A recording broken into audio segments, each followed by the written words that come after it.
وتدر كسو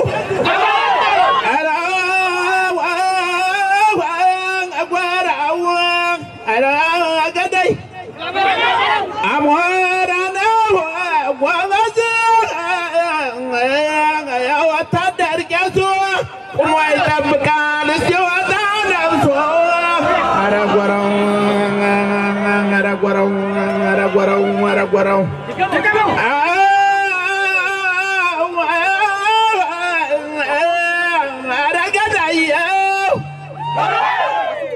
دنو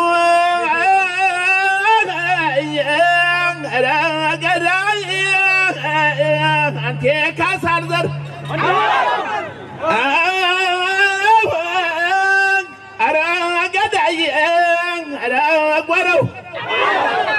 دنو أقوله جنجنا وزمجة جنجنا وزمجة أرقوا بس أرى يرمس دبو دنو جنجنا وبس حسرنا وزمجة أنت لف ما بعمل وزمجة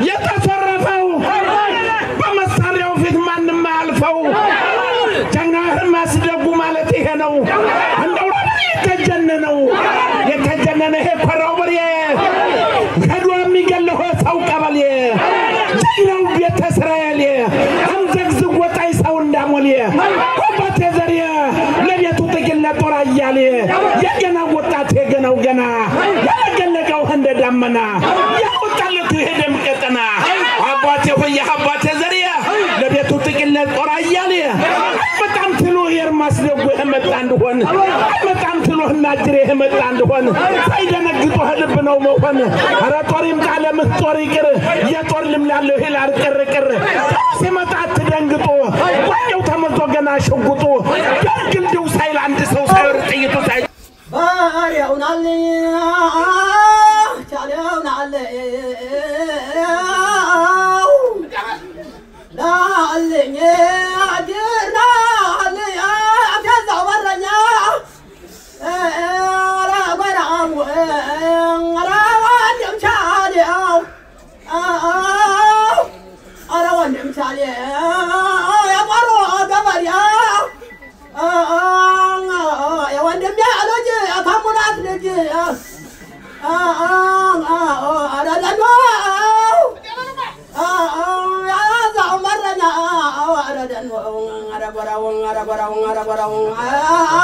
متنا ولك وتاكلنا ولك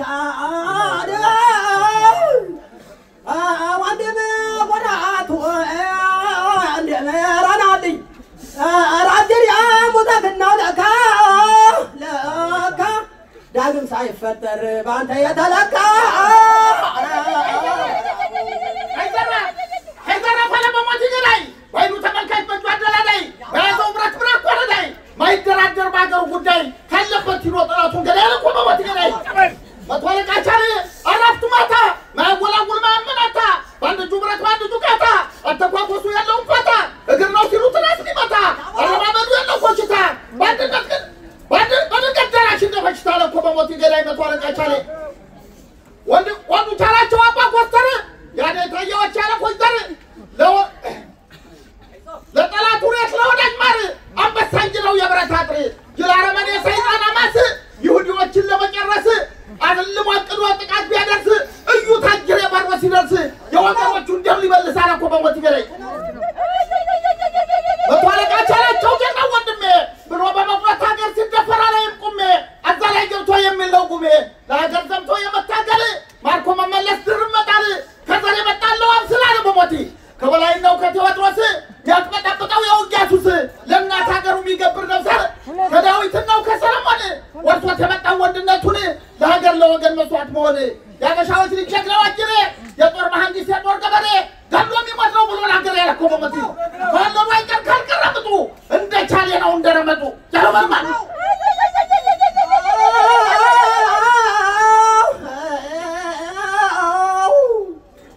ባራውናማ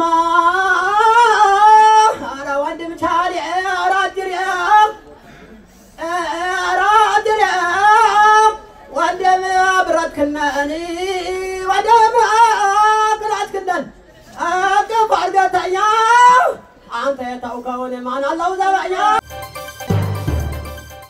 አቶ መኮንን በመጀመሪያ ደረጃ በዛሬው ዕለት ከኛ አብራክ የወጣው ወንድማችን አቶ ቻላቸው ተሰውቷን እንደዚሁም ትላንትና ቡዛግሎ የሚባል ሰውየም ተሰውቷን ከሚግዳላ አይመክ እንዲሁም የቆሰሉም አሉ ያዛ ጦርነት ሁኔታ እንዴት ነው አቶ መኮንን ባለም አቀፍ ደረጃ የሚራገበው ወርግብናውን እንተውና አሁን ጦርነቱ በተግባር በመናይበት ጊዜ ምን ደረጃ ላይ ደርሷል 3 ብርጌዶች ኦግዳ እንዳሉ ይታወቃል 36 169 እንደዚያ የሚባሉና እንዴት ነው ሁኔታው ህዝቡስ አዛለቆ የኛ ወታደራዊ እዝ በሚሰጠው መመሪያ መሰረት ከተማውን እየለቀቁ ወደ ደቡብ እየሄደ ነው እስከ ሄደስ ምን ያህል ህዝብ ነው ለቆ ያል ከተማውን እሺ አንተ እንዳልከው ወታደር 50 አለቃ ቻላቸው ደመላሽና አንድ ደግሞ በሚግዳላ አይመክ ቡዛግሎ ሜጆር ናታኔል ቡዛግሎ አዎ ከዚህ ዓለም በሰሞኑ ሄደዋል ተሰውተዋል ለነሱም ነፍስ ይማር ለሞቱት ለቤተሰቦቹ መጽናናትን ይፈልጋለሁ ያዛ ሁኔታ እንደምታየው በአሁኑ ሰዓት መከላከያ የደቡብ እዝ 4 ክፍለ ጦሮች አሉት አንደኛው 36 ሲሆን ያው እንደምታውቀው ብርጌድ ጎላኒ ብርጌድ ያለበት ግረኛው ማለት ነው ሌላው 188 እና 77 ብርጌዶች ታንከኞች ያሉበት ሌሎችም ልዩ ኃይሎች ያሉበት ይገኛል ሌላው 98 ነው ቀይ ለባሹ ነው እንደምታውቀው 162 ደግሞ እንደምታውቀው ነናሃል ነግባቲ ያሉበት ሌላው 99 የሚባለው ነው እሱም በአዛ ውስጥ ይገኛል ከአዛ ክፍለ ጦር ጋር ሆኖ በደቡብ በኩል ነው የሚገኙት በአሁኑ ሰዓት ተይዞ ያለው ባለሳሳት 36 የሚባል የክፊር ደግሞ ኻቲቫ እንዳለ ነው እኔም ማውቀው እሱ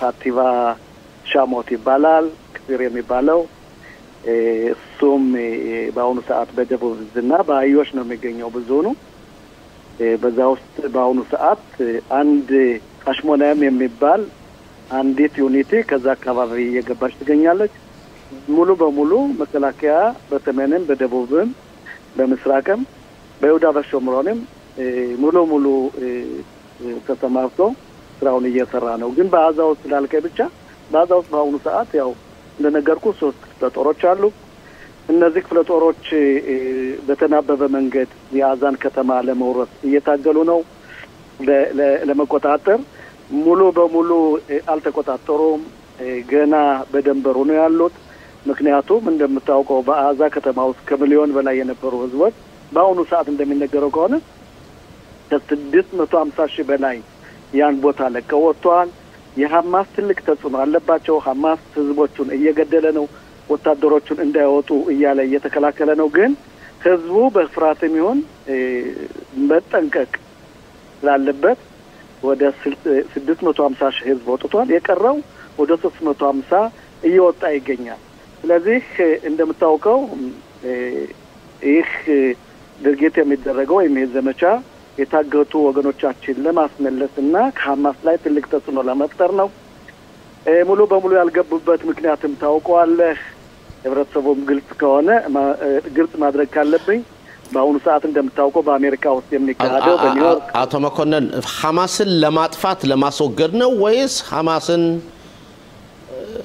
ምንድነው ዋናው ተግባሩ አንደኛ ትልቁ ዋናው ኢላማችን በአሁኑ ሰዓት ሐማስ ገዥው ነው እንዳይኖር ነው በአሁኑ ሰዓት መሳሪያዎችን እየተቀማ ነው ዋሻዎችን እየተቀማ ነው ማምረቻ ቦታዎችን እየተቀማ ነው ሐማስ እንደ ድርጅት እንደ ወታደራዊ አካል ደክሞ ተንኮትኩቷል ግን በአዛ ውስጥ የትኛው ነው ሐማስ የሚለው እንደምታየው የመመልመል አቅሙም እየቀነሰ ነው ሁሉም ነው ሁሉም ሐማስ ነው ባለንም ብዙሃኑ የሐማስ ደጋፊ ነው እንደምታውቀው ራሱን ለመጠበቅ ሲባል ግን አንዳንድ እንደምንሰማው ከሆነ ወታደሮቹ የሐማስ ወታደሮች ከህዝቡ ጋር ተሰልፈው ወደ መሳው ወደ ባለው ቦታ የነጻ አገልግሎት ሕክምና የሚሰጥበት እየሄዱ ነው። ስለዚህ በአሁኑ ሰዓት መከላከያ አንደኛ ዋሻዎችን መቀማት ነው። በተለይ ዋሻዎችን መጋዘኖችን የመሳሪያ መሰብሰቢያዎችን ወታደሮቹንም ፊት ለፊት የሚዋጉትና በተለይ ደግሞ አንዳንድ ህንጻዎች ላይ ሆነው የሚተኩሱ እንዳርፊጅ ያሉትን እነሱን ከህንጻዎች በተለየ እነሱን ለማውደም ትልቅ ስራ እየተሰራ ነው። ሙሉ ኃይሉን ተጠቅሟል አልተጠቀመም። ያልተጠቀመበት ምክንያቱም እንደምታውቀው ዛሬ ጠቅላይ ሚኒስትራችን ወደ አሜሪካ ሄደዋል መሰለኝ። ነገ ጠዋት ንግግር ያደርጋሉ። እንደምታውቀው ትራምፕ በአሜሪካ ባደረጉት ንግግርም ግልጽ ባለ ሁኔታ ድርድም ይሄን ጦርነት ማቆም እንፈልጋለን የምናቆመው ግን 20ዎቹ ነፍስ ያላቸውና 38ቱ አስከሬኖች ሲመለሱ ብቻ ነው። እኛ አንፈልግም 1 2 እያሉ እየፈለጉ ጊዜ ማራዘም አይፈልጉም። ይህ ሁኔታ ከደረሰ ይህ ሁኔታ የሚሆን ከሆነ እንደመስለ ከሆነ በዚህ ከአረብ መሪዎች ጋር በተነጋገሩበት ሁኔታ ይሄ ነገር ስምምነት ደርሷል ማለት ይችላል። የጠቅላይ ሚኒስትሩ መልስ ነው የሚሰጠው የሚፈልገው ቀደም ሲል እንደነገርኩ ነው የዛሬ 3 ሳምንት እንደተናገርኩ ይህ ጦርነት ወይ አዛ ሙሉ በሙሉ መቆጣጠር የምንችለው ይህ አይነት የዓለም የተባበሩት መንግስታት ጉባኤ ካለቀ በኋላ ነው ብዬ ነበር። ምናልባት ግን ይህ ጉባኤ በዚህ ጉባኤ ሰበብም ስምምነት ሊመጣ ይችላል። ያ ስምምነት ከሆነ ሐማስ ብዙ መስፈርቶች አስቀምጧል። እስራኤል እንዴት እንደምትወጣ በዚህ ስምምነት ላይ ሐማስ እንደገዥ ሆኖ እንዳይቀመጥ የዓለም መንግስታት ገንዘብ ሰጥተው አዛ እንደገና እንድትሰራና ወይ እንድትቋቋም ነው የሚፈልገው። የአረባት ሀገራትም በዚህ በኩል ተስማምተዋል።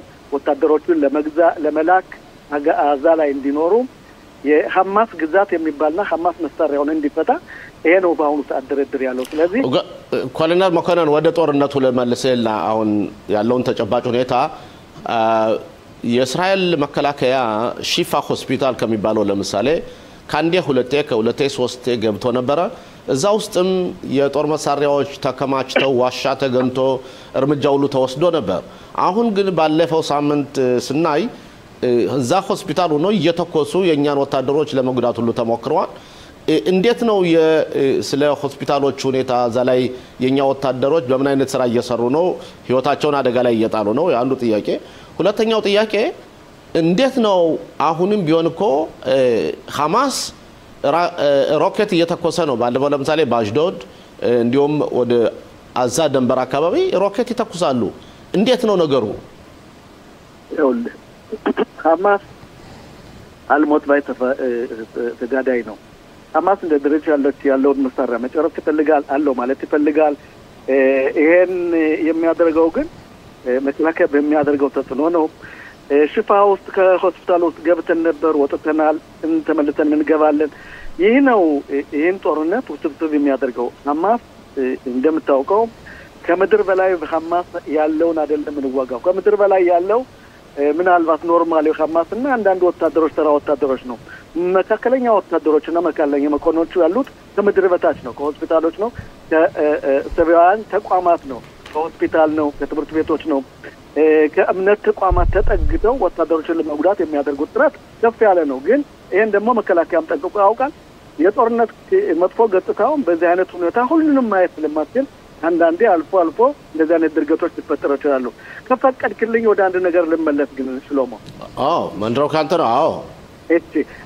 አሁን እስራኤል ትልቅ ፈተና ሆኖባት ያለው በዓለም ላይ እንደምታውቀው 195 ሀገራት አሉ። 156 የሚሆኑ የpalestinian ሀገር እንድትቋቋም የሚል ወይም እውቅና ሰጥተዋል። ይሄን እውቅና ስታየው ለርግጥ ይሄ ትልቅ ተጽዕኖ አለው በዓለም ላይ አንዳንድ ነገሮችም ሊያመጣ ይችላል። ምድር ላይ እንዴት ነው ሳልከይ ግን ምድር ላይ ምንም አይነት ለውጥ አይኖርም። ምክንያቱም በሚገርም ሁኔታ ግን በዚህ ውሳኔ ላይ ከወሰኑት 156 ሀገራት ውስጥ 7 አያላን ሀገር የሚባሉ በተለይ አውሮፓ ውስጥ ያሉ ኢጣሊያ፣ ፈረንሳይና ብሪታንያ በዚህ ድርጊት ውስጥ አሉበት። ይህ ድርጊት ምንም አይነት ለውጥ ሊያመጣ አይችልም። ፋክቱ ላይ ወደ ገደለው ስንገባ ይህ ስምምነት የሚደረገው የpalestina ሀገር እንዲኖር ከተፈለገ በእስራኤልና በpalestina መካከል ድርድር መደረግ አለበት እንጂ ያለም በወሰኑት አይደለም እንዲሁ ለይስሙላ ካልሆነ በስተቀር የምን ጥቅም የለውም ለምን አንተ ታውቀዋለህ ከዲማ የሚባለው መንግስት ወይም ኤሆድ መርትራሱ ወይም ከዛ በፊት ኤሆድ ባራክ ጠቅላይ ሚኒስትር በነበሩበት ጊዜ በኬምፕ ዴቪድ ላይ ከክሊንቶን ጋር ሆነው ትልቅ የእስራኤልን ሀገር በተለይ ይሁዳ በሰብራውን ሰጥተውት ነበር ያልተቀበለው ግን አረፋት ነው ከዛም በኋላ ኦልመር በአንተ ፓርቲ በነበርክበት ጊዜ መሰለኝ በ2008 94% እና አዛን ጨምሮ ይሁዳ በሰማሪያ 94% እና በተለይ ምስራቅ ኢየሩሳሌም ሰጥቶ ነበር ማን ያልተቀበለው አቡ ማዘን ነው ስለዚህ ይህ ህዝብ ይህ ፓለስቲን የሚባል የማይረባ ህዝብ ይቅርታ አድርግልኝ ምን ጊዜ መሳሳት ስለማያውቀው ከምድሩ ላይ ነው ትርጉም መሰጠት ያለበት ይህ ውሳኔ ለዓለም ላይ እንዲሁ ለስሙና ካልሆነ በስተቀር ምንም አይነት ለእስራኤል ለውጥ የሚያመጣ መስሎ አይታየኝም ምናልባት አንድ ተጽዕኖዎች ሊኖሩ ይችላሉ ግን ምድር ላይ ምንም አይነት ለውጥ ሊያመጣ ስለማይችል በዚህ ህብረተሰቡ ይሄን ነገር ማወቅ አለበት አንተም እንደምትደግፈው እስማማለሁ እስከዚህ ማለት ፈልጋለሁ ያውለ አቶ መኮንን ያውለ አሁን ካንተ ከመግቢያ እንደተናገርከው ወደ 152 የሚሆኑ የተባበሩት መንግስታት አባላት የፍልስጤም መንግስት ቋቋም ብለው እነሱ እውቅና ሰጥተዋል ያ ማለትም እነሱ አምባሲ ከፍታሉ የፍልስጤምን ህዝቦች አገር እንዳላቸው አድርገው ያዩዋን ተጽዕኖ አይፈጥርም ማለት አይቻልም እነዚህ ሀገሮች ደግሞ ሁለተኛ ደረጃ ሊሆን የሚችሉት በእስራኤል ላይ ብዙ ሳንክሽን ሊጥሩ ይችላሉ ለእስራኤል ውስብስብ ነገር እንደሚያመጣባቸው ምንም ጥቅር አንድ ነገር ግን ለስማማህ ይችላል አንዲት አገር ተብላ በምትወሰድበት ጊዜ ቋሚ ደንበር ሊኖራት ይችላል አሁን የተባበሩት መንግስታት የሰጡት ደንበር እንዴት ነው 1967 ዓመተ ምህረት የነበረውን ማለትም በ1947 ዓመተ ምህረት የተባበሩት መንግስታት ያጸደቀውን ደንበር ነው ያ ደግሞ ደንበሩ እንደማይተገበር ለሁሉም ግልጽ ነው ስለዚህ ግን አሁን የተባበሩት መንግስታት ላይ እየተደረገ ያለው ተጽዕኖ በእስራኤል ላይ ኢፌክት ያመጣል ማለት አይቻልም አቶ መኮንን በጣም አስቸጋሪ ነው ተጽዕኖ ያመጣል አላልኩም እኮ ምድር ላይ ግን ምንም አይነት ለውጥ አመጣም ነው ያልኩት ለምን ድርድር ለማድረግ ተጽዕኖ ከፈጠረኮ በምድር ላይም ችግር ያመጣል ማለት ነው አይደለም እምለው እሱ ትክክል ነው ተጽዕኖ አይኖርም አላልኩም ምድር ላይ ግን በአሁኑ ሰዓት ምስራቅ ኢየሩሳሌም ትቆያለች በእስራኤል እጅ ይሁዳ በሰማርያም በእስራኤል እጅ ይቆያል አዛን ከወጣነኮ 22 አመት ሞላል ስለዚህ እንደ ሀገር እንደ መንግስት ሀገር ሆኖ ከፈለጉ ከእስራኤል ጋር በተለይ ኤሁድ ኦልመርት የሰጣቸውን አንቀበልም ያሉ እንዴት ነው ከነሱ ጋር ጎረቤት ሆነህ የምትኖረው ደንበሩ አፍየት ነው ምን አይነት መስፈርት ነው የሚኖራት ይሄ ድርድር የሚደረገው ግን መኮንን አንድ ነገር ግን አለ እኛ ምናልባት በአንድ በኩል በዚህ ሐማስ ባደረሰብን ጥቃት ላይ ከፍተኛ የሆነ ወታደራዊ ፊልሚያና ውጊያ ያደረግን አሸናፊነትን እየተጎናጸፍን ከኢራንም ከሱሪያ ከሊባኖስ የወተት ዝንቦችን ሁቲስ ከየመን እየደበደብን ይሁዳና ሰማርያም እንደዚህ ወታደሮቻችን እየተፋለሙ ነው ያሉት ይሄ የሆነ ግን የዲፕሎማሲውን ጉዳይ እኛ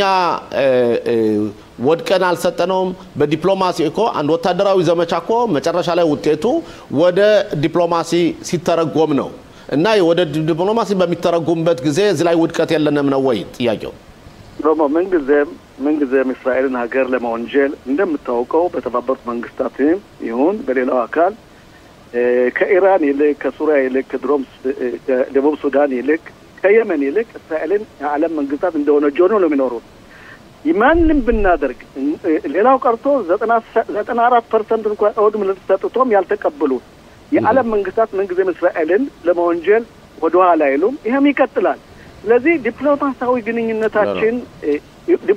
ግንኙነታችን መጠንከር አለበት ሌላ መስፈርትን መፈጠር አለበት ግን ይሄ ሁኔታ እስራኤልን እንደሚመስለኝ ከሆነ ይህ ጦርነት በአዛ ላይ ከተቋጨና እንደምታውቀው ችግራችን የታገቱ ወገኖቻችን ናቸው በሌላ በኩል እንደ ሊባኖስ እንደ ቤሩት ድባቅ ተመቶ መምጣት ይቻል ነበር እነሱን ለመታደግ ሲባል ግን መከላከያ ዲሲፕሊን በተሞላበትና ስነ ስርዓትና ቀስ ብሎ ነው የሚሰራው። ኦኬ ኮሎኔል መኮንን አሁን ደግሞ ጥያቄ አቶ ተስፋዬ ቢሻዋለው ለአንተ ጥያቄውን አቶ ተስፋዬ እሺ ኮሎኔል መኮንን ተስፋ በመጀመሪያ እንኳን አደረሰ ከቤተሰቦች ጋር እንኳን አብሮ አደረሰን ተስፋዬ የኔ ጥያቄ እንደገና ወደ እስራኤል ደህንነት ውስጥ ገባ እንግዲህ በጋዛ የሚካሄደው ጦርነት በኃይሉ በተጠጋ ቁጥር ሐማስ መሳሪያዎቹን መጠቀም ጀምሯል እንደውም ዛሬ የጦር ኃይል ሄሊኮፕተር ለማውረድ የጣረበት ምክንያት አንዳንድ ቦታዎች ዘገባዎች እየወጡ ነው ያው ሙከራ ነው የተደረገው ከሽፏል ቢሆንም ግን እስራኤል እንግዲህ ጦር ሰራዊቱ ለዚህ ነገር ምን ያህል በእውነት ዝግጁ ነው ይሄ መጀመሪያው ጥያቄ ነው ሁለተኛው ጥያቄ ደግሞ በየመን የሁቲም እንግዲህ በደቡብ እስራኤል ኢላት አካባቢ ደጋግመው ጥቃት እያደረጉ ነው በዚህ ሁኔታ ላይ እስራኤል በእውነት የየመን ሁቲሞችን ለማንዴና ለመጨረሻ ጊዜ ያሰበችው ሐሳብ አለ ወይ አመሰግናለሁ ተስፋዬ በሁቲም ልጀምር ሁቲም በዚህ ሳምንት ውስጥ አጥፋ መልስ የእስራኤል መከላከያ ባህር ኃይልና አየር ኃይል እንደሚሰጡ አልጠራጠርም የዚህ ሁኔታ የሚያልቀው ዲፕሎማሲያዊም የሚሆን መስሎ አይታየኝም ያው መከላከያ እንደ መከላከያ አየር ኃይል እንደ አየር ኃይል እስራኤልን ለመታደግ ለተቀን መስራት አለበት ተሽፈቶቹ መማር አለበት ኢላት ውስጥ የወደቀው ሚሳኤል ወይም ድሮን ለምን ወደቀ የሚለውንም እየተጠና ነው ጠላትም ክስተቶቻችን እያጠና እየተሻሻለ መሰለኝ የህዝቡም ደግሞ ቸልነት ማለት አለ ቸለል ብለው ነው እነዚህ ሰዎች 2 ደቂቃ ነበራቸው መጠለያ ቦታ ለመግባት ምናልባት ቢገቡ ኑሮ ከጉዳቱ ይቀንስ ነበር ህብረተሰቡ መዘናጋት የለበትም በየትኛው ቦታ በየትኛው መስፈር የደጀን እጅ የሚለውንና ህግና ክብሩን ተከትለን መጠለያ ቤቶች መግባት አለብን ለነሱ እድል መስጠት የለብንም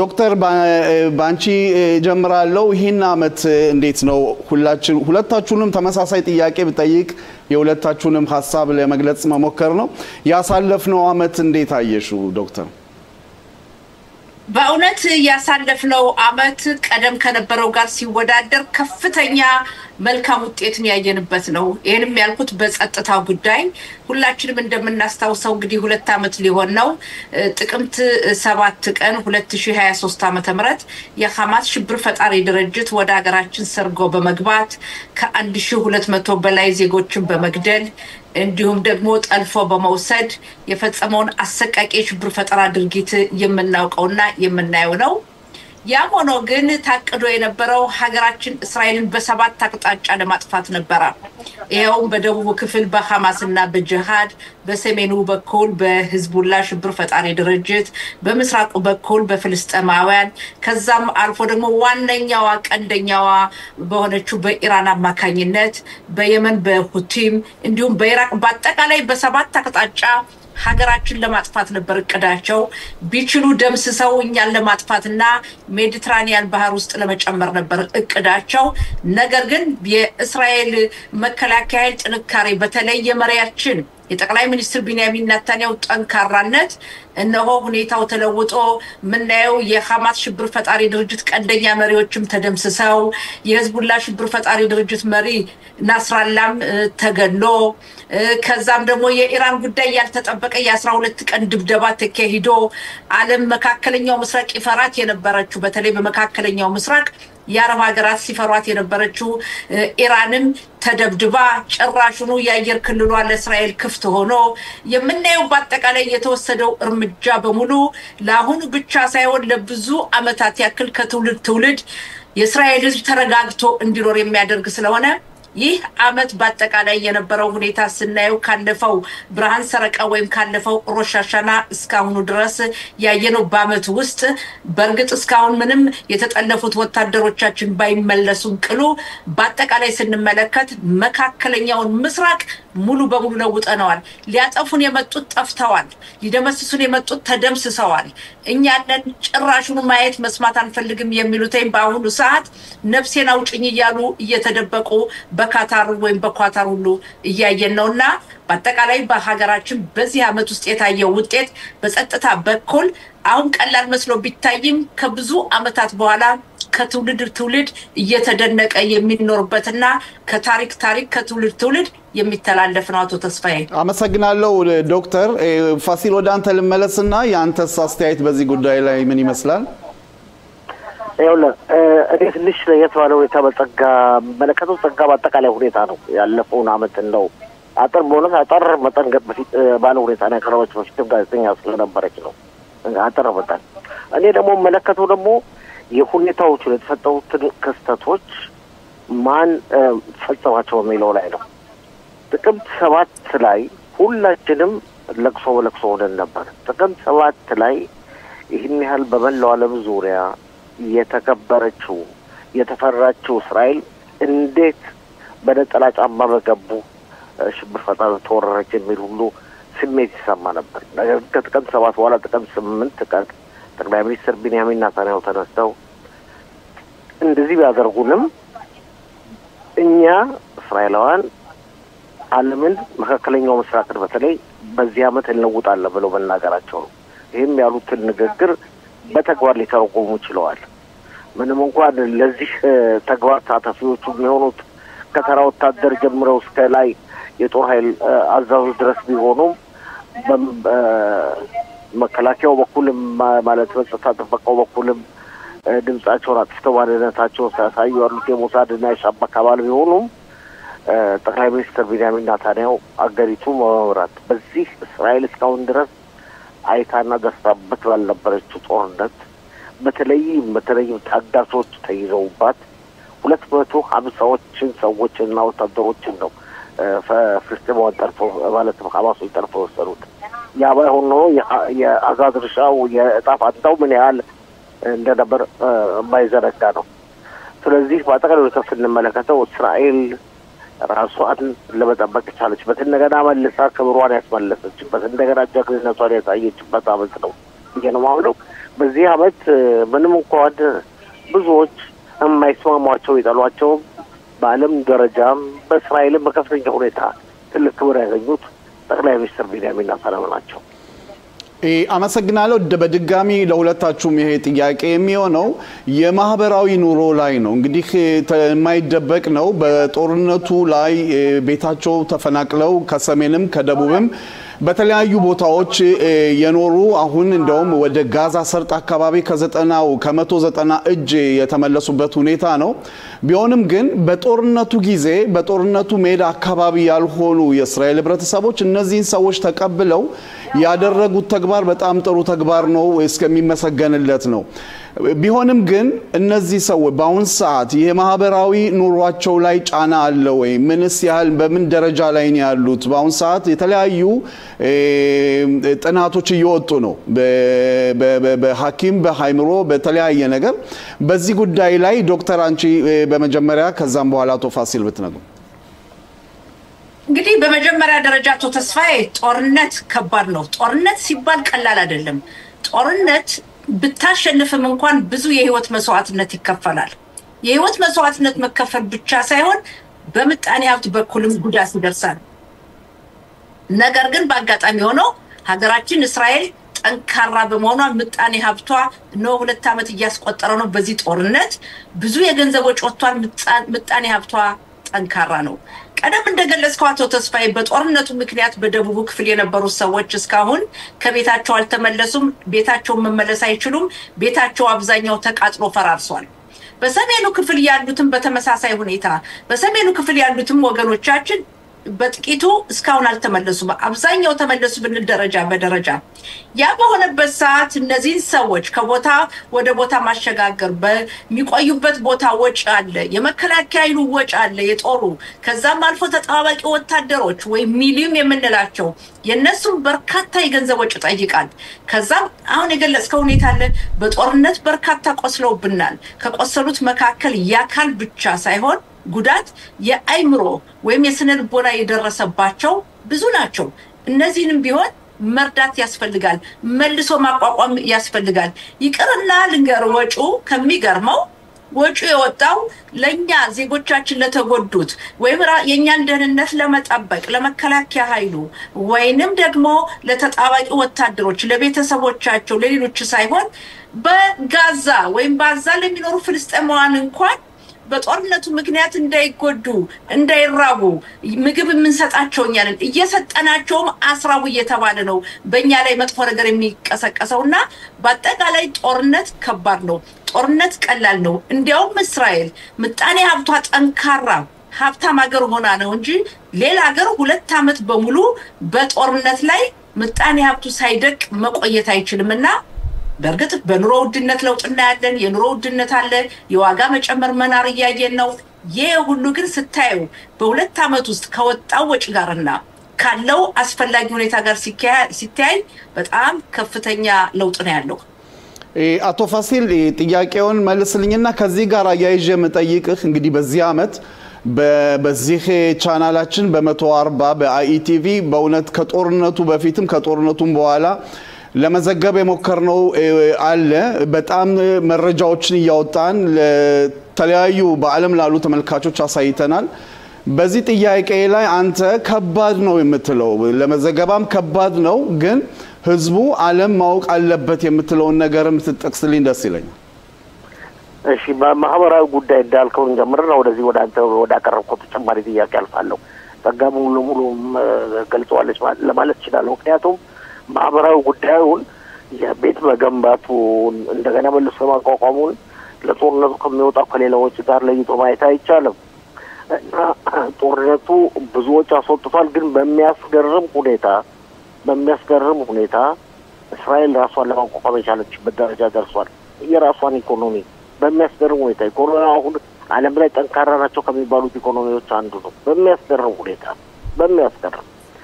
ወደ አንተ ጥያቄ ስናልፍ በጣም የገረመኝ ብዙ የሚቀርቡ ጥያቄዎች አሉ በመጀመሪያ ደረጃ በፕሮግራማችን ተሳትፎ ለሚያደርጉ ለወንዶ ለሚገኙ ፕሮግራማችን ተከታታዮች ከኢትዮጵያ ጀምሮ አሜሪካ ዩሮፕ እስያ ማዕከለኛው ምስራቅ እንዲሁ አውስትራሊያ የሚገኙት ተመልካቾቻችን በጣም አመሰግናለሁ ባይስማሙንም ቢቃወሙንም ሀሳብ በሰንዘራቸው መብታቸው ነው ገደብ ሳያልፉ አስተያየታቸውን ለመሰንዘር ቢችሉ ምንጊዜም ቦታችን ክፍት እንደሆነ ለማረጋገጥ ሞክረናል ትልቁ ጥያቄ የሚገርመኝ ትንሽ ታሪክን ያለማወቅ ጥያቄ ነው ታሪክን ባለማወቅ የሚነሱ ጥያቄዎች አሉ ለምሳሌ ኢየሩሳሌም የእስላሞች ነች ለምሳሌ እስራኤል የምትባል ሀገር የለችም በአለም ዙሪያ ለምሳሌ ፍልስጤም የምትባል ሀገር ነበረች ከዚህ በተጨማሪ ደግሞ ሌላው ደግሞ ትልቁ አክራሪ ደግሞ ሁኔታ እስላም ስለሆኑ ብቻ ፍልስጤማውያን የመደገፋቸው ሁኔታ ነገሩን ሳይመረምሩ እስላም ስለሆኑ ብቻ ፍልስጤም መደገፋቸው ከዛም አልፎ ተርፎ ኢራንን መደገፋቸው ምን ያህል ኢራኖች አረቦችን ሌሎችን እስላሞች እንደሚንቁ አለመገንዘባቸው ኢራኖች የሺህ እምነት ተከታዮች ናቸው ከእስልምና እምነት ተከታዮች ሁሉ የመጀመሪያው ቦታ እኛ ነን ያዝነው የሚል አመለካከት አላቸው እንደዚህ ሁሉ አለማየታቸው በጣም ይገርመኝ ነበር እኛም ማውራሪያ ሰጠን እንዲረዱ ያደረግን መስሎ ይታየኛል አመሰግናለሁ አቶ ፋሲል ዶክተር ወደ አንቺ መለስና እንግዲህ መንግስት ለሚቀጥለው አመት ከባለፈው አመት የተሻለ ምን አይነት እቅዶች አሉት በአሁን ሰዓት አሁንም ጦርነቱ እንዳለ ሆኖ እንግዲህ በሚቀጥለው አመት እንደዚህ ስንገናኝ በምን ያህል ደረጃ እንገናኛለን ብለሽ ታስቢያለሽ በአሁን ሰዓት ባለው ሁኔታ ተጨባጭ ሁኔታ ላይ ከዛ በፊት ፋሲል ከተናገረው ልቀጥልና በእውነትም ብዙ ጊዜ በዘመኑ ቴክኖሎጂ በቲክቶክ ወይም ደግሞ ዋትስአፕ በመሳሰሉትኝ ማህበራዊ ድረገጾች ወይም ሶሻል ሚዲያ የምናየው ጠለቅ ያለ ዕውቀት አናይም ያን ጠለቅ ብሎ ለመጠየቅ የሚሞክር ሰው አናይም ብዙውን ጊዜ የሚናገሩትኝ ከስሜት በመነሳት ነው ለምንድነው ይሄ የሆነ እንኳን ብሎ የሚጠይቅ የለም ምሳሌ እነሆ ነገ ምሽት እኛ አዲስ ዘመን ልናከብር ነው ያ ብርሃን ሰረቀ ባምኛ በኢትዮጵያ ቤተ እስራኤሎች ምን ጠራው የነበር ብርሃን ሰረቀ በዕብራይስጡ አጠራር ሮሽ ሐሻና አዲስ አመት ነው ይሄ ዘመን መቼ ነው የተጀመረው አሁን ስንት አመት ነው የምናከብረው ስንል ነገ የምናከብረው ዓለም ከተፈጠረ ወይም በዕብራውያን አቆጣጠር 5786 ዓመት ነው። ያ የሰው ልጅ ከተፈጠረበት ጊዜ አንስቶ ነው የሚቆጠረው 5786 ለምንድን ነው ይሄ የሆነው የዕብራውያን አቆጣጠር ብሎ እንኳን የሚጠይቅ የለምና ብዙውን ጊዜ አቶ ፋሲል እንደገለጸው በስሜት የሚናገሩ ነገሮችን ጠለቅ ብሎ ሳያውቁ ታሪክን ሳያነቡ የሚናገሩ ተሳስተው የሚያሳስቱ እንዲያውም ደግሞ በሃይማኖት ሳቢያም ወደ ሃይማኖት እየወሰዱ ከዛም አልፎ ደግሞ በሃይማኖት በኩል አዋቂ ነን የሚሉት መጽሐፍ ቅዱስን እንኳን ጠለቅ ብሎ ሳያነቡ ሳያውቁ የሚናገሩት አደገኛ ነው። በርግጥ በሌላ በኩል ይሄንን ለመጠገን ብዙ ሰዎች እንደሚጥሩ ያየው ነው። ትንሽ ማወቅም ያስፈልጋል። አለማወቅ ኃጢያት አይደለም፣ አለመጠየቅ ነው ትልቁ ኃጢያትና ይሄም ሲሆን የሚቀጥለው ለጠየቀኝ ጥያቄ የሚቀጥለው አመት የበለጠ ጠንካራ እንደሚሆን የእስራኤል ኑሮ አያጠራጥርም። የእስራኤል ጠላቶች ቀደም እንደገለጽኩት እየተንኮታኮቱ ነው። በርግጥ በአሁኑ ሰዓት መጀመሪያ ታስቦ የነበረው በመላው ዓለም የሚካሄደው ጦርነት የእስራኤል ጦርነት ብቻ መስሎስ ነበር ህዝቡ። አሁን ግን እየተረዱ ነው። ሰሞኑን የምናየው በአውሮፓ በአሜሪካ የሚካሄዱ ሰላማዊ ሰልፎችን ተመልከቱ። ጥገኞች ውጡልን። ጥገኞች ሲባል ሰላማዊ ጥገኞችን አይደለም። በጥገኞች ምክንያት በተለይ አክራሪ የእስልምና እምነት ተከታዮች ያመጡት ጣጣ እስራኤል ብቻ ሳትሆን የምትጋፈጠው እስራኤል ትሁን እንጂ መጀመሪያ ሌሎችን እያየን ነው። በእንግሊዝ ሀገር አይተናል፣ በአየርላንድ አይተናል፣ በአውስትራሊያ በሌሎችም እያየን ነውና ይሄ ሁኔታ በሙሉ እንዲያው ለወደፊቱ እስራኤል የመጀመሪያ መሆኗ ዓለም እየተረዳው ስለመጣ የእስራኤል ሁኔታ የበለጠ ከፍተኛ ቦታ የሚይዝበት ነው። ሌላው ተጨማሪ ሀገራችን እስራኤል የጦርነት ፍላጎት የላትም፣ ሰላም ትፈልጋለች። ድሮ ከግብጽ ጋር መጀመሪያ ከዛ ከዮርዳኖስ ጋር ከዛ ቀጥሎ ደግሞ የአብርሃም ስምምነት የተሰኘው ከአራት የአረብ ሀገራት ጋር የተካሄደው ስምምነት ይስፋፋል የሚል እምነት አለ። እንደሚስፋፋ ማጠራጠርም ለምን ይሁሉ ግን ሊሆን የቻለበት ኃይል ስላለን ነው፣ ጥንካራ ስለሆነ ነው እና የእስራኤል ሁኔታ የበለጠ እንደሚሆን የሚቀጥለው አመት አያጠራጥርም። ወይም ደግሞ ጠንካራ በመከላከያ ኃይሏ በምጣኔ ሀብቷ አሁን ካለችበት የበለጠ የምትጠናከርበትና በዓለም አቀፍ ደረጃ ዛሬ ያልገባቸው እስራኤል የሚያመሰግኑበት ጊዜ እየቀረበ ነው። እያየን ነው አጀማመሩንም። እንግዲህ ሁለታችሁንም የምጠይቀው የመጨረሻ ጥያቄ ባጭሩ ባለፈው ሳምንት ጠቅላይ ሚኒስትር ቤንያሚን ኔታንያሁ ደጋግመው የሚናገሩት ነገር አለ። እስራኤል በዚህ ጦርነት ውስጥ ያስተማሪ ነገር ቢኖር ራሷን መቻል እንዳለባት በመሳሪያም በኢኮኖሚም በተለያዩ ነገሮች ራሷን መቻል እንዳለባትና በዚህ ጉዳይ ላይ መስራት እንዳለብን የሚል ንግግር ተናግረዋል። ይሄ ነገር እንዴት ነው በእናንተ ሐሳብ? ከዛ በኋላ ላላችሁ እንግዲህ ለተመልካቾቻችን ይሄን አዲስ አመት ባስመለከተ መልእክት አስተላልፉና እንጨርሳለን። ኦኬ እኔ ልጀምርና በኋላ ጸጋ የበለጠ ጊዜ ልስጥሽ እና አጠቃይ በተካለ ሁኔታ ስንመለከተው ጠቅላይ ሚኒስትሩ ያሉት አባባል ትክክል ነው። ግን በተለይም ከፍተኛ ትኩረት የሚደረግበት ጉዳይ ጦር መሳሪያ በማስመልከት ነው። ምክንያቱም ብዙዎች ጀነራሎችም ሆኑ ሌሎ የጸጥታ ጥበቃ ኃይል አዋቂ ነን ባዮች እስራኤል በጦር መሳሪያ ደረጃ ራሷን እንዳትችል በጦር መሳሪያ ደረጃ ራሷን እንዳትችል ብዙዎች ፋብሪካዎች እንዲዘጉ ምክንያት ሆኖ ነበር። ይህ ሁኔታ በሚቀጥለው ዓመት ይለወጣል፣ በተግባርም እየታየ ነው። ምክንያቱም ታስታውሳለህ ራፊያን ለመያዝ እስራኤል በምትሞክርበት ጊዜ ባይደን የአሜሪካው ፕሬዚደንት የነበሩት የጦር መሳሪያ ሁሉ ገባ አድርገው ነበር። ስለዚህ የሚቀጥለው ዓመት እስራኤል ራሷን እንደምትችል ጥርጥር የለውም። በሌላው መስክ እስራኤል ምንጊዜም ራሷን ለመቻል የምታደርገው ጥረት ከፍተኛ ነው፣ አዲስ ነገር አይደለም። በተለይም ጋዝ የተፈጥሮ ጋዝ ራሷ ማውጣት መቻሏ ሁኔታ የእስራኤል ኢኮኖሚ በከፍተኛ ሁኔታ ይለውጣል የሚል አመለካከት አለኝ። አዲሱን ዓመት ማስመልከት ለተመልካቾቻችን ማስተላለፈው መልዕክት በዚህ አጋጣሚ አዲሱ ዓመት የሰላም፣ የጤና፣ የደስታ ዓመት እንዲሆንላቸው እመኛለሁ። እኛን በመከታተል የተለያዩ ዜናዎች መስማት ስለሚሰጡት አስተያየት እስራኤል በተለይ በውጭ ሀገር ለሚገኙ ተመልካቾቻችን በሀቅና በእውነተኝነት የተነሳቸውን እስራኤል ለሚደግፉ ሁሉ አዲሱ ዓመታችን የተሳካ እንዲሆን ጥሩ ዓመት እንዲሆን እመኛለሁ። ሌላው ትልቁ ሁኔታ ከኢትዮጵያ የዘመን መለወጫ በዓልም ጋር የተያያዘ ነው እንደሚታወቀው። ስለዚህም መልካም አዲስ ዓመት እንቁጣጣሽ እላቸዋለሁ። ዶክተር ወደ አንቺ እንለፍ። እሺ በኔ በኩል ያለው በእውነት እስራኤል ራሷን መቻል አለባት የሚለው ከፋሲል የተለየ አይደለም። እስራኤል በጸጥታው በመከላከያ ኃይሉ ሁኔታ በርግጥ አሁንም ቢሆን ጠንካራ ናት። ነገር ግን አንዳንድ ጊዜ ከታላቅ ወንድም እንበለው ወይም ደግሞ ከአሜሪካ መሳሪያዎችን ትጠይቃለች። እስራኤል በአሁኑ ሰዓት ባለም አቀፍ ደረጃ ባለንበት ቦታ ስናይ ከቆዳ ስፋት ከመሬቷ ማነስ ከህዝቧ ቁጥር ማነስ ሲታይ እስራኤል በ70 ዓመት ውስጥ የደረሰችበትን በዓለም ላይ አንድም ሀገር አልደረሰበትም። ይህ ሊሆን የቻለበት ትልቁ ምክንያት ምንድነው? የእስራኤል ህዝብ ትኩረት የሚሰጠው ይቺ ሀገሩ እንደገና እንዳትጎዳ ዳግማ ስደት እንዳይመጣ መጠናከር አለብን። በዚህ ጉዳይ ላይ ከፍተኛ ትኩረት የሚሰጠው ጸጥታችን ሰላማችን ነው። ሰላም እንፈልጋለን፣ ነገር ግን ጎረቤቶቻችን አርፎ አይቀመጡም። በተለያዩ አጋጣሚዎች እስራኤልን ለማጥፋት የመጡ በሙሉ እየተሸነፉ ነው የተመለሱ። ይሄ ሁኔታ እንዳይሆን አሁን ደግሞ ለሚቀጥለው በተለይ ቀደም የነበረው እስራኤል ማሸነፏ ብቻ ሳይሆን ለወደፊቱ የበለጠ በጦር መሳሪያ ራሷን ማገዝ አለባት። በርግጥ ጸረ ሚሳኤል አለን ኪፓድ የምንለው ጸረ ሚሳኤል አለን በአየር ላይ የሚበትን ይሄ ሁሉ አለ። ሙሉ በሙሉ ባይሆንም ከ199 እጁን በአየር ላይ መልሷል።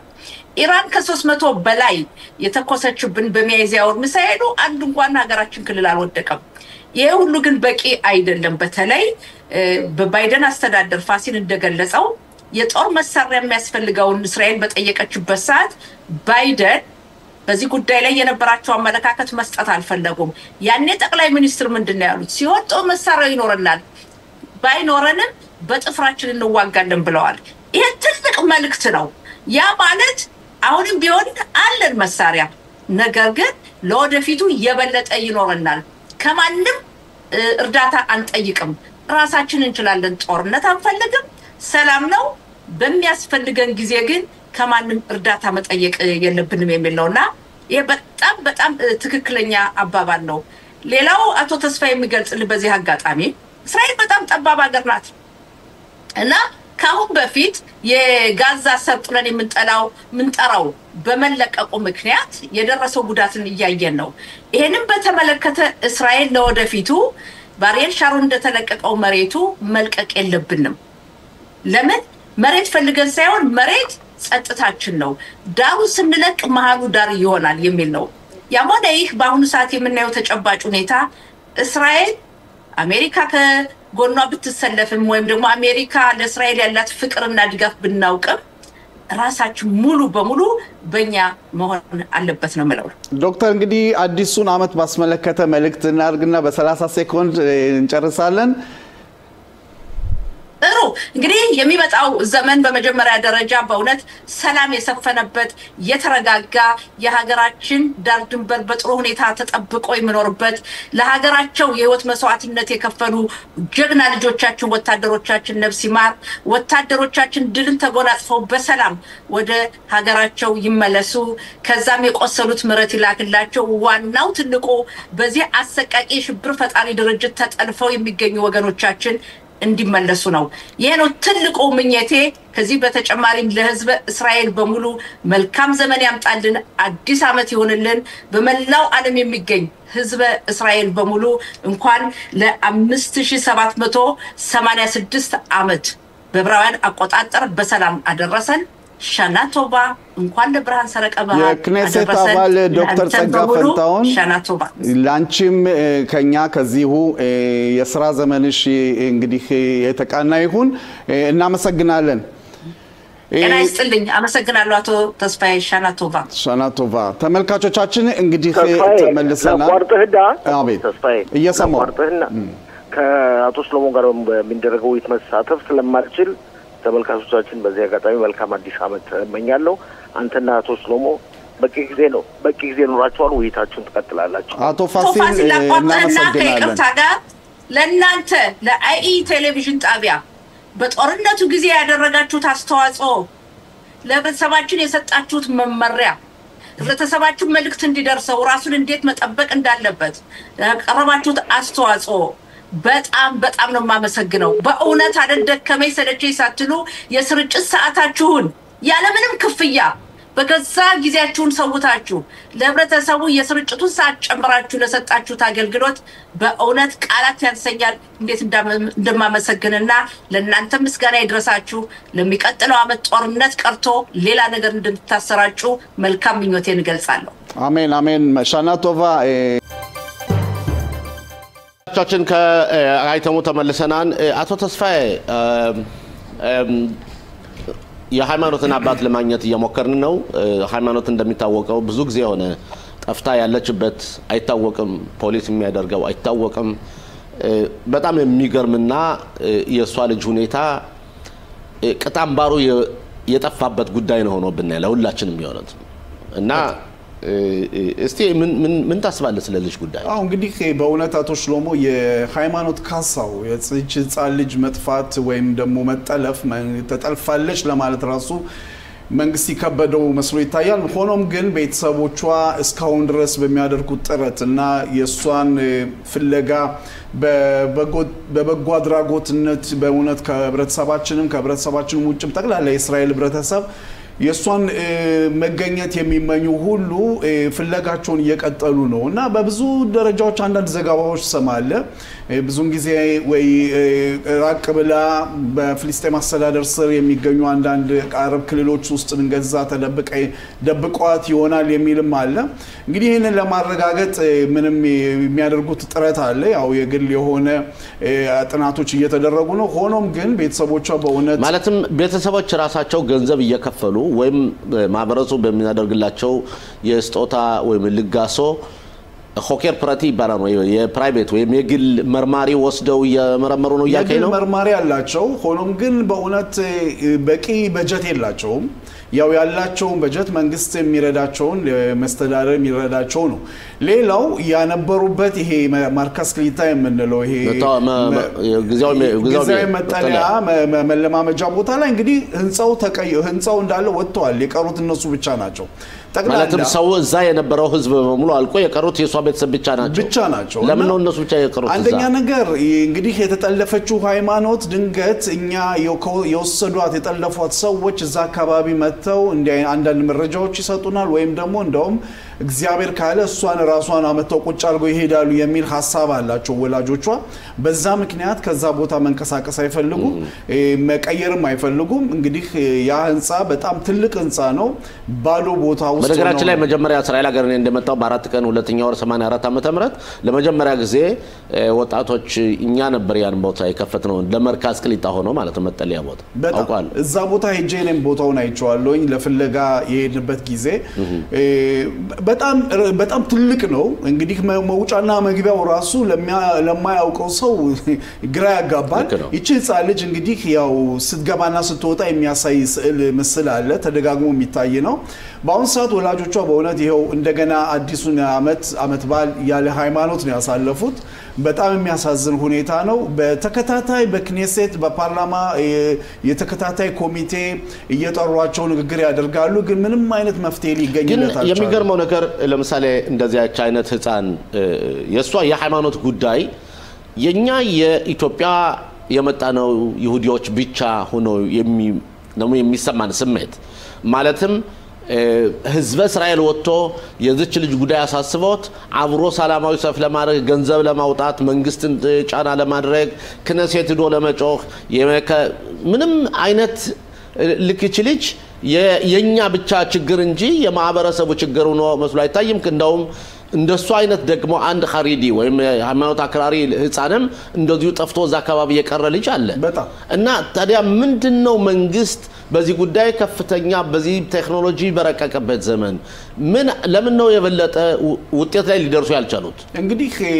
ምናልባት ሀበሻ ስለሆነች የመናቅ ሁኔታ ሊኖር ይችላል። እዛው ውስጥ ማካተት ይቻላል። ምክንያቱም የማንኛውም ዜጋ ብትሆን ኖሮ እቺ ሃይማኖት የኢትዮጵያኖች ባትሆን ኖሮ እርግጠኛ ነኝ ለዚህ መፍትሄ ቶሎ ለማግኘት ይፈልጉ ነበር።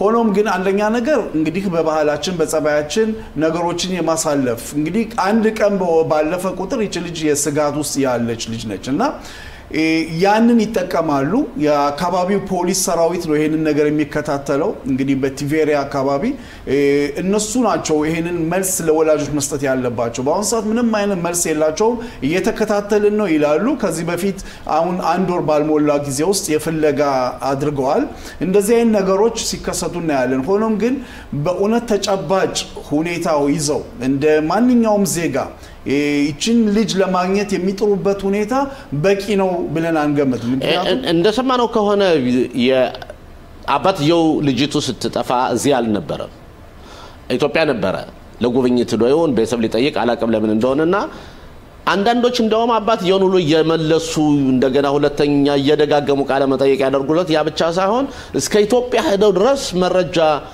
ፖሊስ ምርመራ አድርጓን ይባላል ለምን ነው እንግዲህ ፖሊስ ስራውን መስራት አለበት በማንኛውም አቅጣጫ መሄድ አለበት አቶ ተስፋዬ ሃይማኖት አባት እሱ እንግዲህ ለፖሊሶች የፈለጋችሁትን ማድረግ ይችላልላችሁ እኔ ከዚህ ሁሉ ንጹህ ነኝ የሚል አነጋገርም ተናግሯል እንደውም እንዳልከው አቶ ሽሎሞ ኢትዮጵያ ድረስ መርማሪዎች ሄደው አካባቢው መርምረው ምንም ያገኙት ነገር ፍንጭ የለም እንደገና የተመለሱበት ሁኔታ ነው የሃይማኖት ነገር በእውነት እስካሁን ድረስ ምንም የሚወጣ ምንም አይነት ፍንጮች አልተገኙም በየትኛው ቦታ በአሁን ሰዓት በእውነት የሚንቀሳቀሱት ያው የግል በበጎ አድራጎት የኛም ሰዎች እንደውም ራሳቸው እስራኤሎችም ያሉበት ይንቀሳቀሳሉ ግን ጊዜው በሄደ ቁጥር ይች ልጅ ያለችበት ሁኔታ በጣም አስጊ የሆነ በመምጣት ሌላው ደግሞ ይች ልጅ የጠፋችበት ቦታ የመርካዝ ክሊታ ቦታ ነው እኔ ሶክኑት ሰራ ነበር አውቀዋለሁ እና ለምን ነው ቤተሰቦች የሶክኑትን መስሪያ ቤት ልክ ለሚያደርጉት ወጭ ሁሉ ክፍያ እንዲከፍላቸው ለምን ግፊት አያደርጉም ለምን አይጠይቁም ካስፈልገስ ወይስ ለምን ወደ ፍርድ ቤት አይሄዱም እነሱ ለምሳሌ ኢንሹራንሱን የሶክኑትን ኢንሹራንስ ለምን ሰደው ሳይከሱ ለሚያደርጉት ወጭ ሁሉ ማለት ነው አዎ እንግዲህ እርግጠኛ ነኝ በዚህ ጉዳይ ላይ ያደረጉት ነገር ይኖራል ምክንያቱም የጠፋችበት ቦታ የህዝብ ቦታ ነውና ማለትም እቺ ልጅ የጠፋችበት እዛ ቦታ ለህዝቡ ለሚያጋጥመው ችግር ሁሉ ኢንሹራንስ መክፈል አለበት በትክክል አቶ ሽሎሞ ይሄንን የማጣራት ሁኔታ እናደርጋለን ምክንያቱም በእውነት በእጄ ላይ ያለ ተጨባጭ ነገር የለም ሆኖም ግን ሶክኑት አይሁዲት በሷ ኃላፊነት ስለሆነ ይሄ ነገር የሆነው ከሶክኑት አይሁዲት እስካሁን ድረስ እኔ ምን አይነት ስራዎች እንደተሰሩ ማቆ ነገር የለም ዋናው እንደውም ማርካስ ክሊታው መዝጋት ነው እንደውም ያደረጉት ነገር ምንድነው መዝጋት ካለባቸው ጉዳዩ ሰው ከለለና እንደሚታወቀው ይሄ መንግስት የኛን ሰዎች ያመጣ አይደለም ያመጣን ብለንም በቅርብ ጊዜ ያያሰብን አይደለም ስለዚህ ያን ቦታ ዝም ብሎ ነፃ ሆኖ ከሚቆመው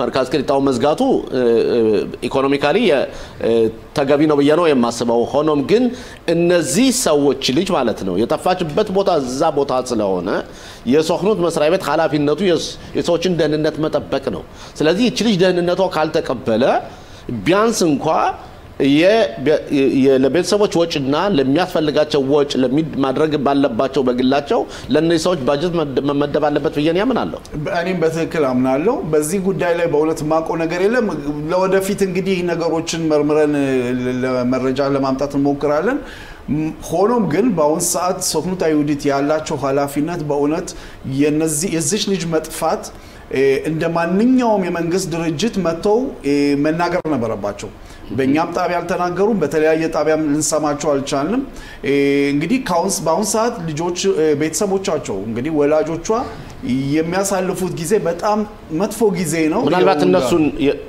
የነሱን ቃል አቀባይ ጠይቀን መደወልና ማነጋገር ይኖርብና ወይም ኃላፊዎች ካሉ መተው ቃለ መጠይቅ እንዲያደርጉ መሞከር አለብን አቶ ተስፋዬ በእውነት በጣም ነው የሚያሳዝነው እዚህ ሁኔታ ከክትትሉን እንቀጥልበታለን ተመልካቾቻችን የሃይማኖትን ሁኔታ በየጊዜው እናነሳዋለን ምክንያቱም ከኛ ውጭ ሌላ ማነሳው ስለሌለ ለህዝባችንና ለወገናችን ሁሉ ጥሪ ማድረግ አለብን ለቤተሰቦች ተባባሪ ይሆን እቺ ልጅ መሞቷና መዳኗ ማለችና የሌለች መሆኗን መከታተል ያስፈልጋን የሰባዊ ጉዳይ ስለሆነ ነውና በጣም እናመሰግናለን እንግዲህ የናኸል ኦዝ ታሪክን ባጭሩ ለመናገር ቀላል አይደለም ቢሆንም ግን ያው እዚህ አካባቢ ከነበሩት በዛን ጊዜ የተዋጉት ወታደሮችና እነዚህ ደግሞ ናኸል ኦዝ በቅድም እንደተናገርኩት እንግዲህ ለመከላከያ ሰራዊት ቀድመው አስጠንቀቂያዎችን የሰጡ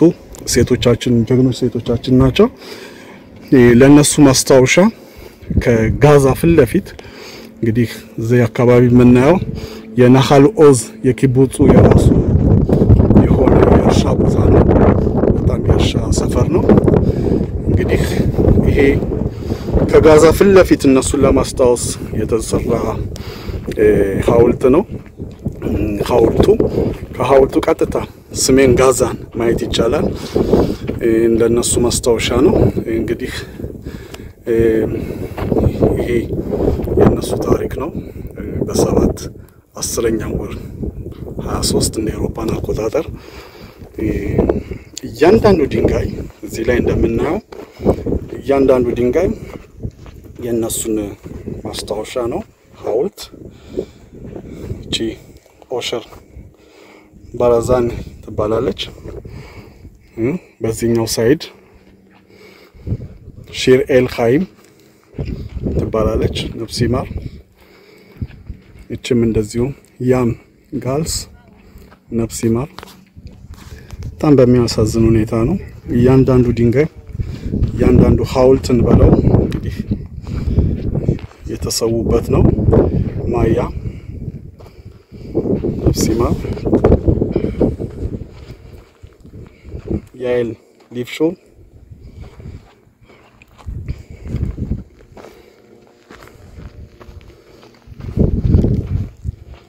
አዲ ለንድማን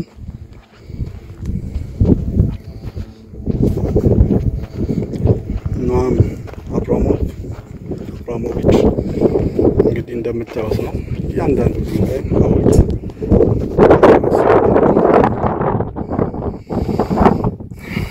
ማስታወሻ አለው። ቤተሰቦቻቸውም ሆነ ዘመዶች ወይም ደግሞ ማንኛውም እስራኤላዊ ዜጋ ያኔ ሲጠብቁ የነበሩ ናቸው የተሰዉት። የሚያሳዝን ሁኔታ አሸባሪዎች ሲገቡ በናኻል ኦዝ ቤት በኩል ነው የገቡት።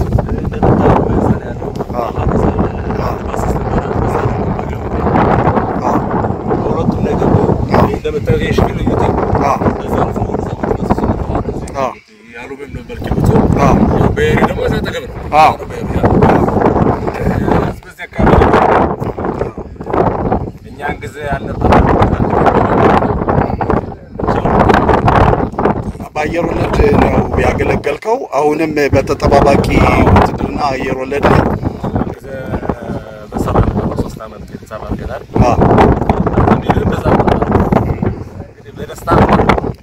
በዚህ ጦርነት ውስጥ ተሰውተዋል።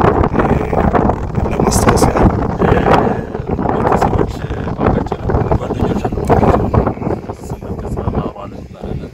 ጎላኔ ያውሳን ነበር በሰባት ተገኘ ባሲስ ከሶፍ ነበር ነፍሲ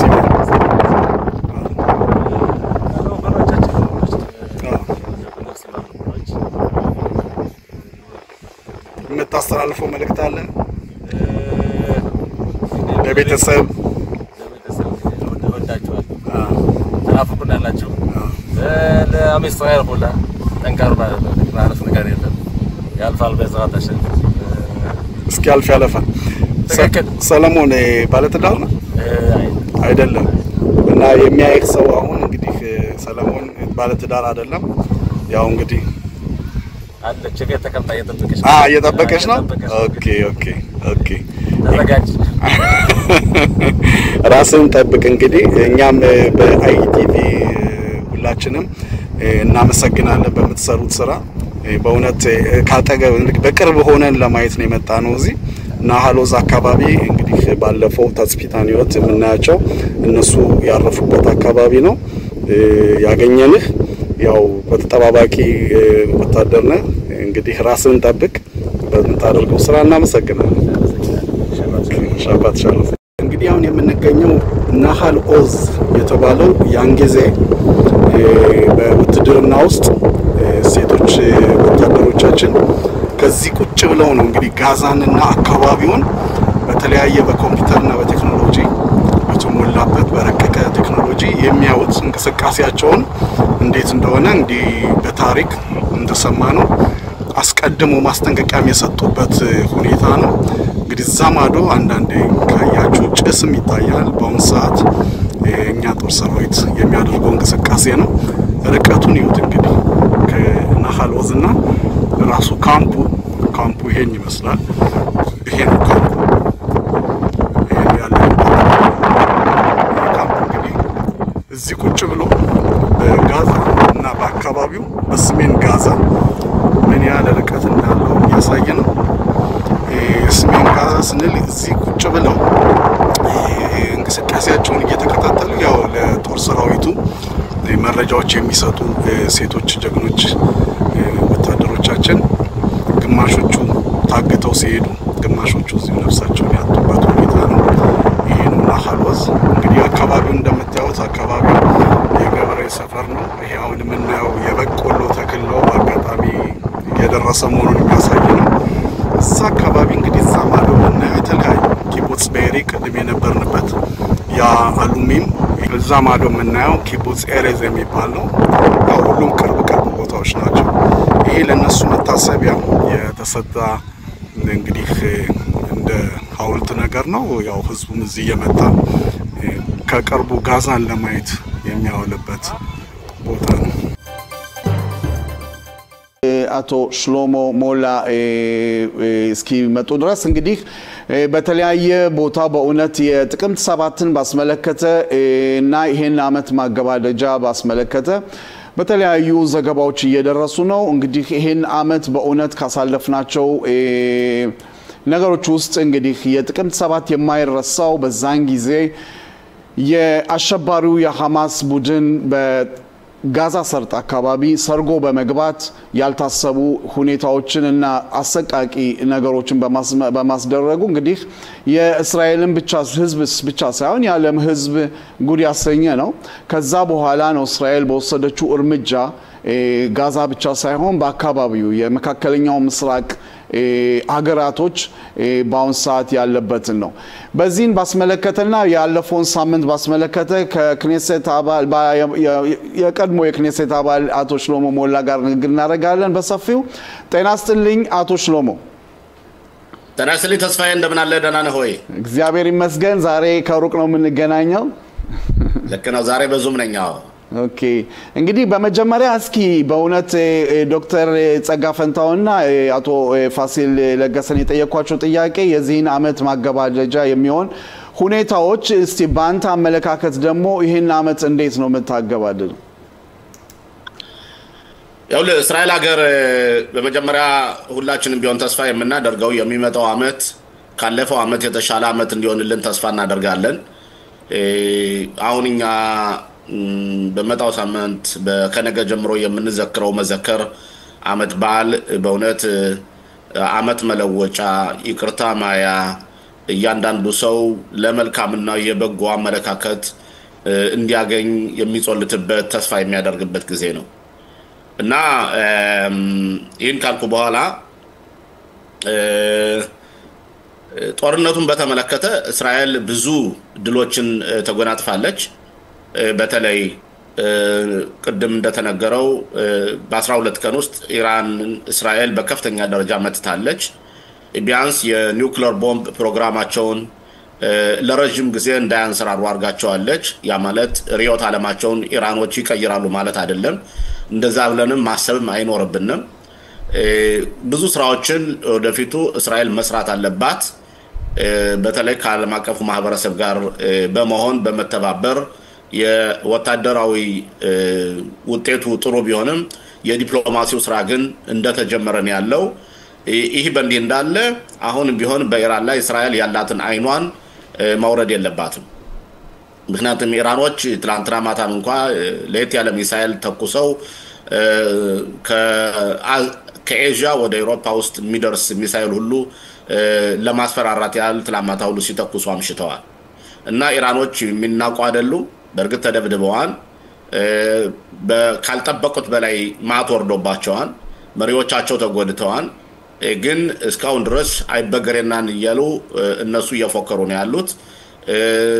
ይህንም አያይዞ የወተት ዝንቦችን ሁቲዎችን እያሽከረከሯቸው ነው ያሉት እነሱንም እያሰሯቸው ነው ያለ ለነሱም የጦር መሳሪያ እየሰጡ ነው ያሉት ሁለተኛ ሱሪያን በተመለከተ እስራኤል የሱሪያን መንግስት በተለይ አሳድ ከፈርጥጦ ከሄደ በኋላ ያሳድን የጦር መሳሪያ በሙሉ የዶጋመድ አርገዋለች በ72 ሰዓት ውስጥ የነበራትን አውሮፕላኖችን ታንኩን አደረጃጀቱን ወታደሮችን ካምፑን የኬሚካል ፕሮግራሙን የባዮሎጂካል ፕሮግራም አለ ያን ሁሉ በሙሉ አምክናቸዋለች ዛሬ በግድ መቶ ስልጣን ያዘውን ሽብርተኛ ድርጅት ከሱ ጋር እስራኤል እየተደራደረች ነው ደንበሯን ለማስከበር እና የሆነ የሴኩሪቲ ስምምነት ለማድረግ በመጣው በተባበሩት መንግስታት ስብሰባ ላይ ይደረጋል ተብሎ ይገመታል ይሄ ራሱ በጣም ትልቅ የአሸናፊነት ውጤት ነው ሶስተኛው ኢራንን በተመለከተ ይቅርታ ሂዝቦላን በተመለከተ ሂዝቦላ ተቀጥቅጧል ተመትቷል ከሊታኒ ወደ ታች የሚባለው ወንዝ በ2008 ዓመተ ምህረት የተደረገውን ድንጅ ነፂፒ ሊብኒ ያደረጉትን ከዛ በታች እንዳይደረግ ተደርጓል የዓለም አቀፍ ታዛቢ ኮሚቴ አለ ያነ ዓለም አቀፍ ታዛቢ ኮሚቴም ጉዳዩን እየተከታተለ እስራኤልም ስምምነት ከደረሰች በኋላ ከ540 በላይ ሽብርተኞችን እስራኤል እያንበረከከች ነው ያለችው እየጎዳች ነው ያለችው ምክንያቱም ከስምምነቱ ውጭ ስለሆነ ግን የሊባኖስ ህዝብ ለመጀመሪያ ጊዜ ነፃነቱን አግኝቷል ማለት ይቻላል ምክንያቱም ፕሬዝዳንት መርጠዋል ሁለተኛ ጠቅላይ ሚኒስትር መርጠዋል ሶስተኛ ሂዝቦላ የጦር መሳሪያውን የራሱ መከላከያ እየሰራ ነው ያ ብቻ ሳይሆን አቶ ተስፋ የሚገርምህ ለምሳሌ ሚሸል አውን ባለፈው በጆሴፍ ፕሬዝዳንቱ ከዶሃ በተደረገው ስብሰባ ላይ እሳቸው ያሉት እንዴት ነው እስራኤል የሳውዲ ፕሮፖዛል የምትቀበል ከሆነ የ2002 ዓመተ ምህረቱን እኛም ቢሆን ሰላም ከእስራኤል ጋር ማድረግ እንፈልጋለን ነው ይሄ በጣም ትልቅ ነገር ነው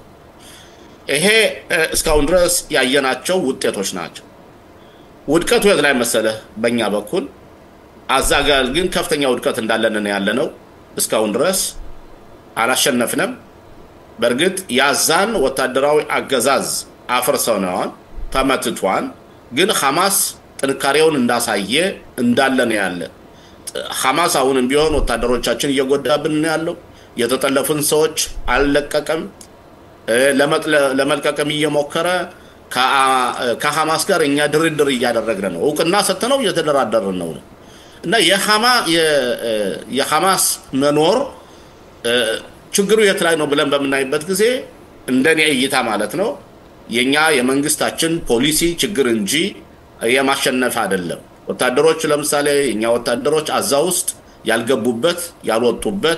ያልገቡበት ቦታ አልነበረም እና ባዛ ላይ ያለው ጦርነት ግን ከፖለቲካ ጋር ዝብርቅርቁ የወጣ ስለሆነ በተለይ ስሞትሪችና ቤንግቪር የሚፈልጉት የአዛን ህዝብ በሙሉ ወደ ውጭ ሀገር አባረው ትራንስፈር አድርገው እንደገና የእስራኤል ከተማና ቤት መገንባት ነው የሚፈልጉት ይሄ ደግሞ ምንም ውጤት ሊያመጣ የማይችል አካሄድ ነው ይሄ አንዱ ሌላው